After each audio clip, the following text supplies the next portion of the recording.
Hi there, I'm happy you're here. I'm Nneka Chiazor, your host today, and you're in good company, a show devoted to bringing out the good so we can all become great. Today's show, we're going to be talking about recovering in the 757.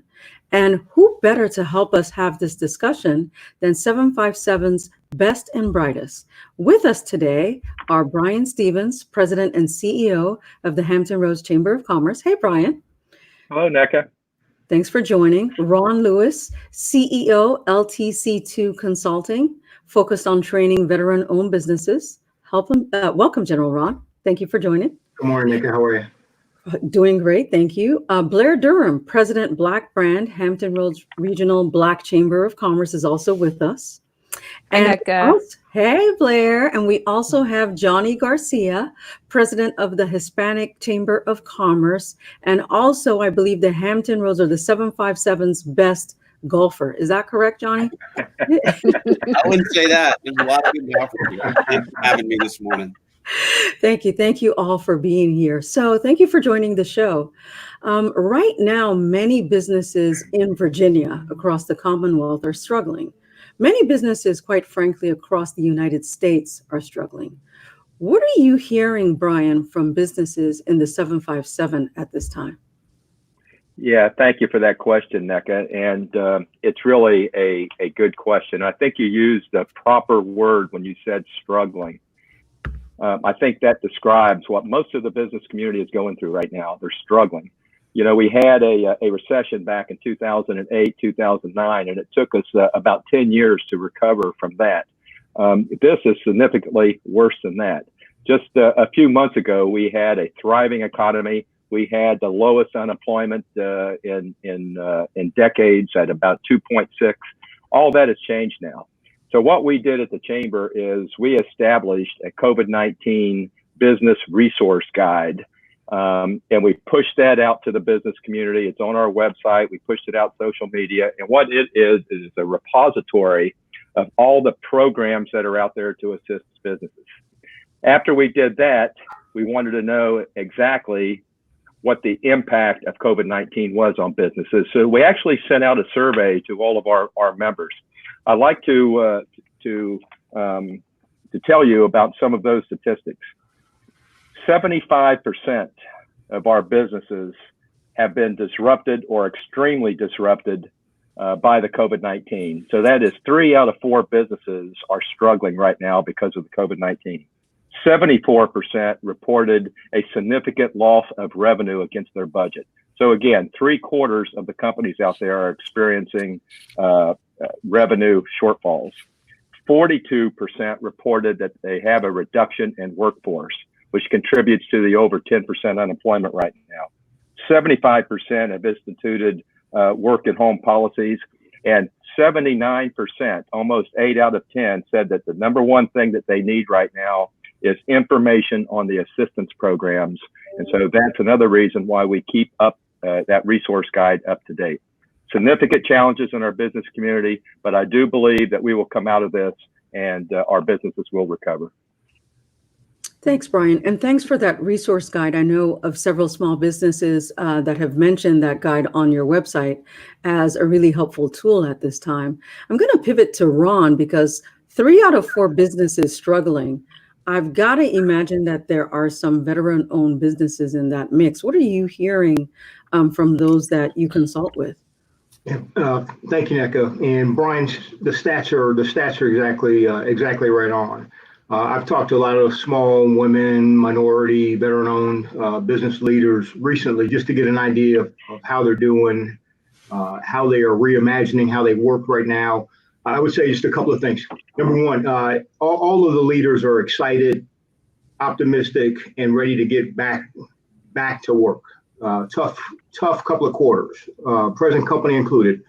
Tough first and second quarter. People are excited and optimistic about getting back to work and getting their businesses back thriving. Some business leaders are thriving right now. Some are. I talked to an owner of a cleaning company, veteran, minority, woman-owned business. And quite frankly, business is booming right now, right? As other businesses, as other commercial organizations look to to open up. And as part of their mitigation strategy, they're having to do increased cleaning. There's a company that's thriving. Some that are doing federal contracting are thriving. Local, not so much, right? As taxes are down and some of the programs and contracting opportunities are not there. So there are some tough hits out there. Here's what I would say, though. All of them are having to reimagine how they deliver whatever that good or service was to this market, and in a manner in which this market is comfortable, right? I mean, so clients and customers have got to be comfortable. Employees have got to be comfortable. So this is business leader time. Leaders drive change. Okay, I got that. Leaders execute crisis management. Yep, I got that. Leaders have to adapt, and they've got to adjust business plans and models. So this is what we get paid to do. And the conversations that I'm having out here are people are excited to get started with it. But it's been a tough couple of quarters, and they're looking to get back up on their feet. So, Johnny, can we talk for a second about the Hispanic community, right? Because we have a blossoming Hispanic industry in the 757. What's been going on with your stakeholders? Yeah, that's correct. We know that, the majority of new businesses that are starting up are Hispanic-owned businesses.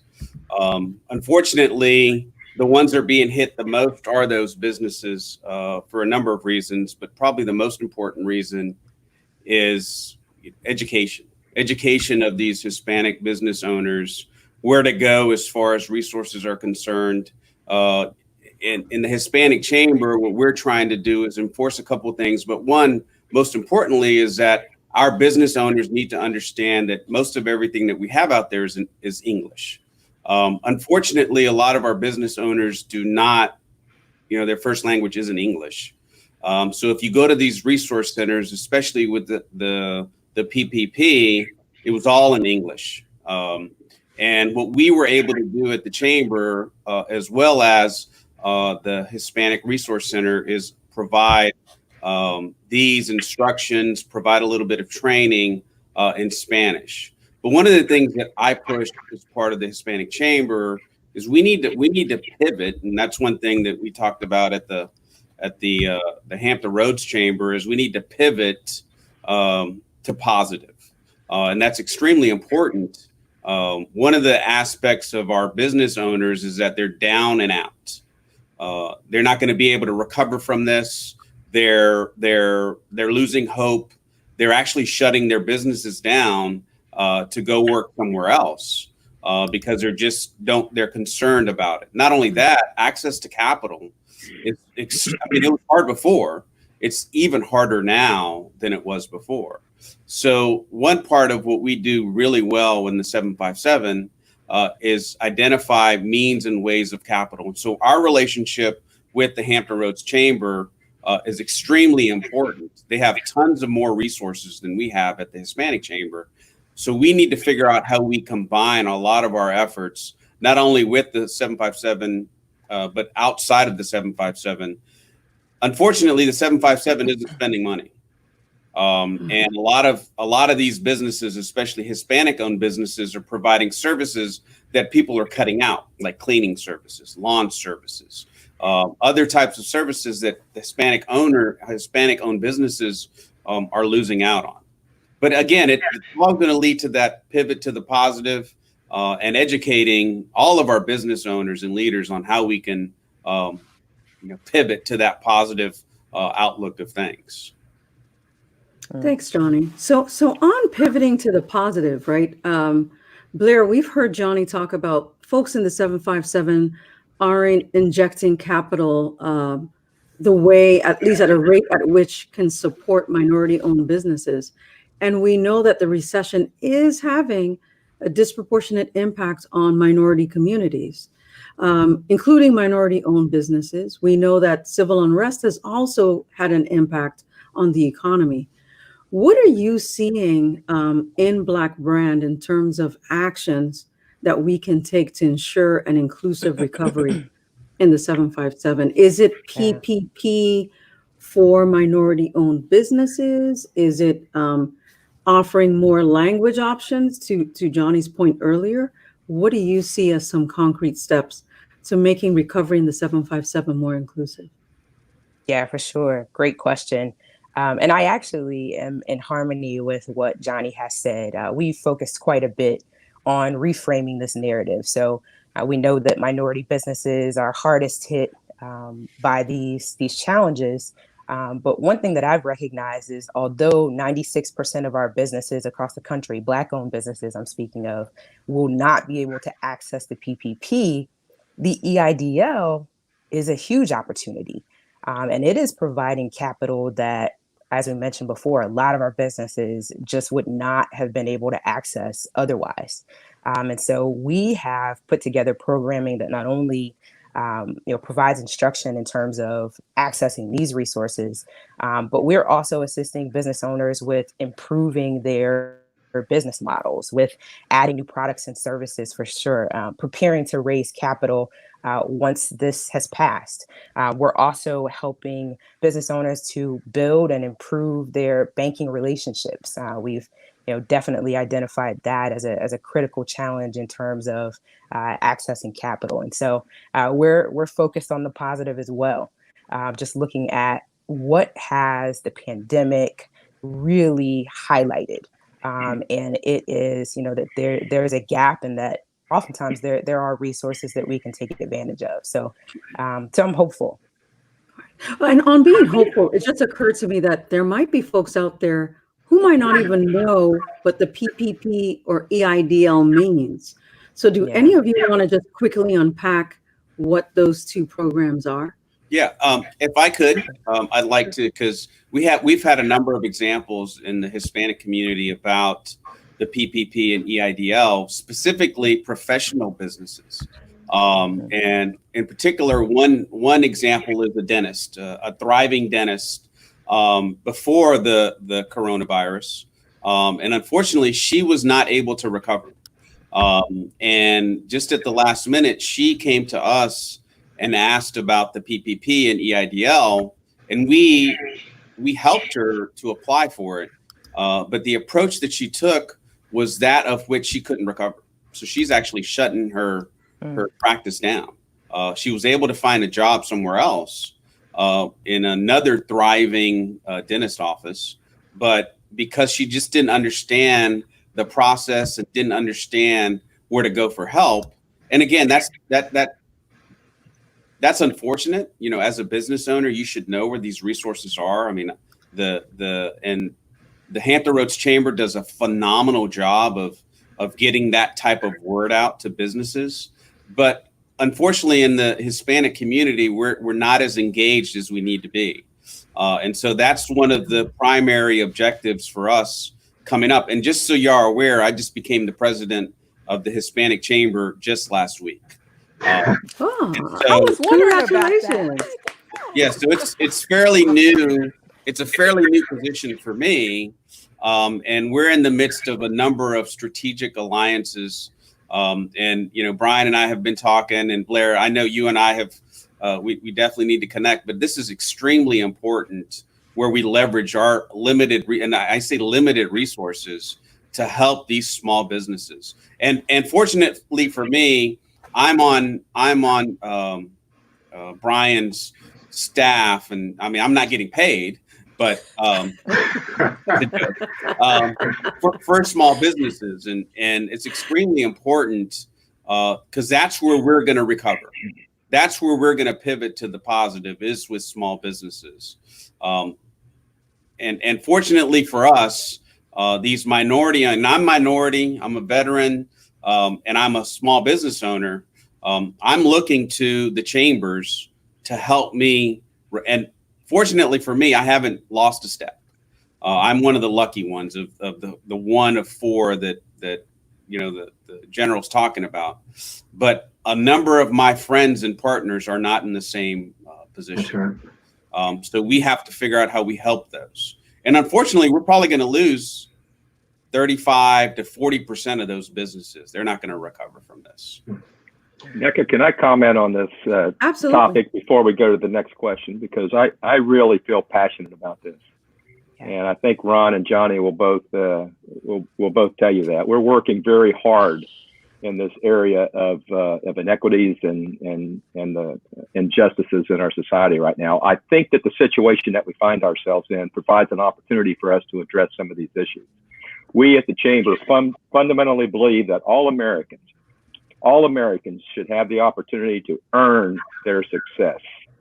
Every American should have the opportunity to rise on their own merit. It shouldn't have anything to do with skin color or gender. Too many Black Americans now are limited by inequities deeply embedded in our education systems, in our healthcare systems, in our housing situation, in our criminal justice system, and we have to fix that. And we at the Chamber are not standing by like an ostrich with our head in the sand and waiting for somebody else to fix it. It takes a collaborative effort. It takes an effort of the public community as well as the private community. We need legislation working in concert with the private community to fix these problems that have existed. We have systemic issues that need to be fixed. So we have an opportunity here to do that, and I think that we all need to work together with all of the chambers, with all of our legislators at the local, state, and federal level.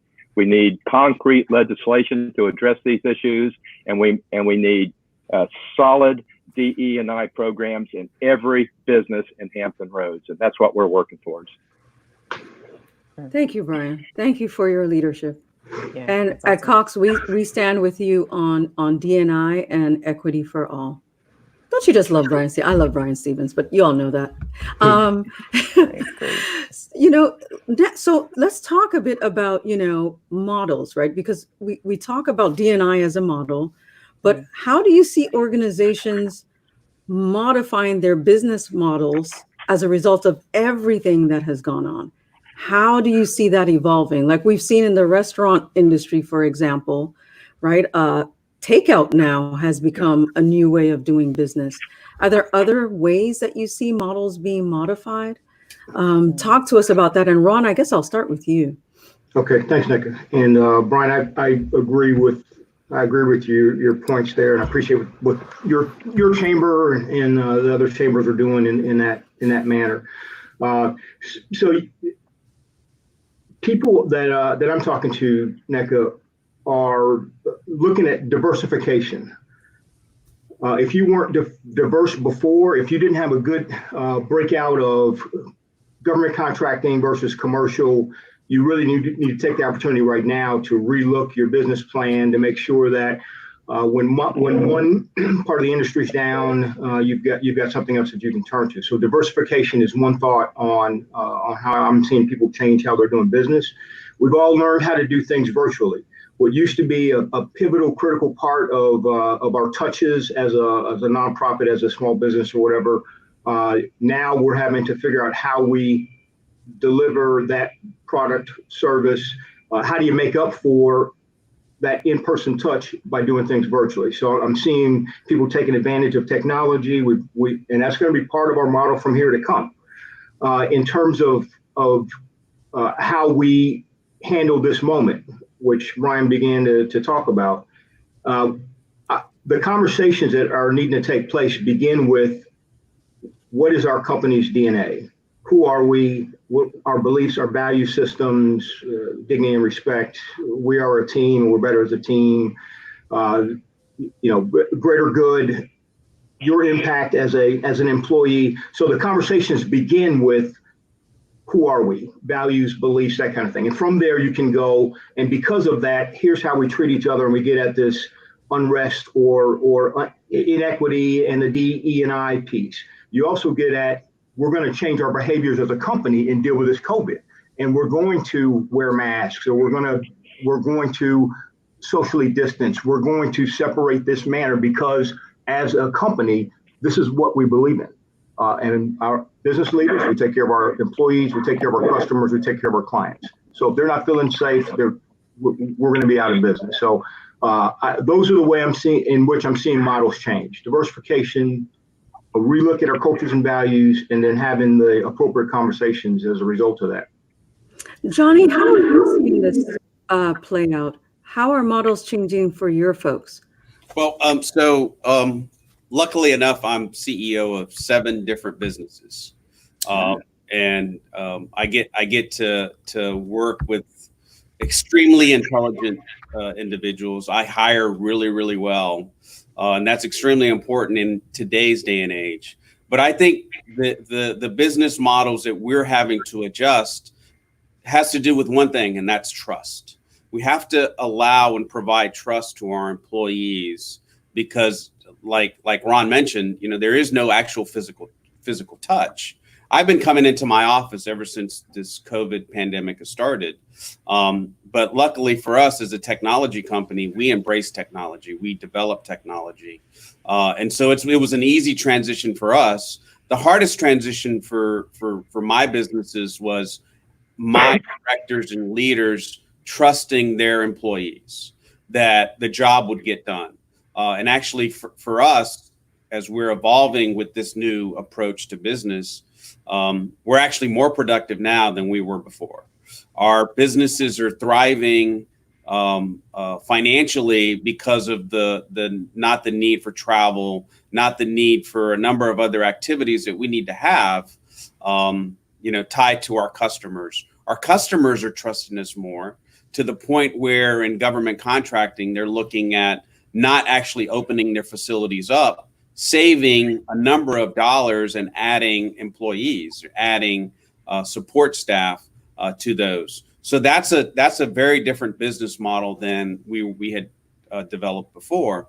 But I think what needs to be embraced as part of the service model, especially in Hispanic-owned businesses, is the embracement of technology. And unfortunately, a lot of our business owners, especially in the Hispanic community, do not embrace technology. They still do things papers. They're not invoicing the way they should. They're not using online systems as they should. They're used to interacting with their customers face to face. Customers aren't allowing them in their homes. So they have to figure out how to embrace technology. And so what we're doing in the Hispanic Chamber is we're going to start doing technical training for business owners and part of our membership. And so that's something that needs to change in the Hispanic community as far as the business models are concerned. Nneka, can I comment on this one too, please? Absolutely. Yeah, jump in. Yeah, I just want to make a general comment about this, and I think Ron Lewis will appreciate this. One of the things that Ron and I learned in the military is that you need to figure out how to operate and win in the environment that you find yourself. So you need to improvise, you need to adapt, but the bottom line is you need to win. That's what the military does. I think we can take that same philosophy and put it into the business community right now. What I've been telling business owners and business leaders is exactly that. We're finding ourselves in an environment of persistent threat right now. We still need to get on with the business of doing business. So we need to figure out how to operate in this new environment with the new restrictions that we have, but we still need to sell our product, we need to provide our services, and we need to drive the bottom line, and businesses need to succeed in this new environment. This is not going to be eradicated in the next few months. This is a long-term venture. We got to find a solution to this pandemic, and it's going to take a year or more. In the meantime, we've got to operate in the environment, and we've got to win. Can I add something as well? Yeah, jump in. Okay, go for it. I'm sorry. I love what everyone has said. And I think in our community, the biggest threat is the absence of innovation, the absence of collaboration. And so what we've been helping folks to do is to realize that you can tweak your business. You can pivot within what it is that you're already doing to provide something that is altogether innovative. And in that way, you open up your access to things like 757 Accelerate or 757 Angels. And I want to give two examples of companies that are right on the verge of becoming fully funded as a result of their use of innovation. One is a company that's essentially providing Uber for seniors. I don't know if you all have heard of it. Young Black woman, Janae DeSasso, started this company. She's about 2 years in at the moment, but she's really, as a result of innovating her business, she's got something great. Another is a company called Secret Chord Laboratories. Don't know if you're familiar with Brian Owens and the work he's doing in neuroscience. where essentially he's developed the technology that measures the dopamine response in the brain. And so he's been able to partner with Sony and with Universal Music. He's done a Google Accelerator. And as a result, again, he's raised 500,000 of his initial 1.5 that he's seeking to really bring this product to market. And so that's our greatest need is, incorporating STEM, really focusing on innovation, and working more harmoniously together. So that's what we're working to do. I like that. And I like the point Brian made about, operating to win. So Sure. What are some recommendations as we look to close out in terms of what can we do in the 757 to help businesses operate to win? What are one or two recommendations you have? I mean, I'll take that real quick because I think there is an emerging industry that unfortunately we do not have enough of in Hampton Roads in the 757, and that's broadband. And broadband is, and we talk about highways, we talk about traffic, we talk about communication. The most important asset that we have that we need to expand on is broadband. And why is that important? Especially with things like what are going on today, virtual meetings, virtual, business. And if we don't have the infrastructure and the network to do that, then we're not going to be successful. So what am I doing as part of that is I'm building a hyperscale multi-use data center right here in downtown Portsmouth that's going to service a number of different clients for the area, small businesses, large businesses. And that's extremely important in order for us to do that. But then in order to support that, we need alternative energy. We don't have enough energy resources to push these hyperscale data centers to provide. And everybody thinks it's all about the network. Well, guess what? It isn't about the network. It's about the power that generates that network in order for it to work. And there's a vision to have something in place in 5 years. Unfortunately, 5 years, we're way behind the power curve. We need to have something within the next 12 to 18 months. And broadband is going to be so important to the future of all of our businesses. And that's where we need to invest a number of our activities in. And Johnny, I can tell you, we at Cox, we couldn't agree with you more. I know a few people that can help build out that broadband plant that you're talking about. I'll have my people call your people after. Yes, ma'am, for sure. Yeah, we've talked to some of your folks already. But that's good. That's good. And I guess in closing, I know we have 2 minutes left. Ron, you were going to say something? All right, Ron, jump in. Thanks, Nneka. Yep. So to Blair's point, reimagine, innovate. The companies the businesses that won in 2019, online skills and consultation, add that to your portfolio. Cleaning services, specialized food and beverage. Look at how you as a small business can reimagine, can innovate, change what you're doing, and take advantage of the situation you have right now.